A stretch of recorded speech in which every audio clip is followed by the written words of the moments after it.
3 تا ویژگی باید داشته باشه. اگه اون 3 تا ویژگی رو داره میشه دوست داشتن آرمانی که میتونی باهاش خانواده تشکیل بدی، میتونی باهاش بسازی و یه زندگی عالی داشته باشی. ما اگه عاشق باشیم، شیفته باشیم، دهن همدیگه رو سرویس میکنیم. اون 3 تا ویژگی چیه؟ 1 تمایل جنسی خوب. دو طرف باید تمایلات جنسی به هم دیگه داشته باشن. خیلی مسئله مهمیه. تمایل جنسی که میگم یعنی چی؟ یعنی که رابطمون توی مسائل جنسی این کشش رو داشته باشیم و نیازهای جنسی همدیگر رو برطرف بکنیم. یعنی نیاز جنسی هیچ کس اینجا پس زده نشه.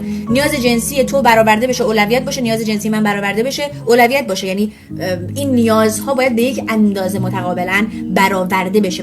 دوم تعهد باشه و سوم اینه که من بتونم در مورد احساسات عمیقم با تو صحبت بکنم و تو با من. و این 3 تا رو وقتی یک رابطه‌ای داشته باشه میشه دوست داشتن آرمانی که شما میتونید با همچین شخصی خانواده بسازید و بچه دار بشید و میتونه در سلامت باشه این اتفاق.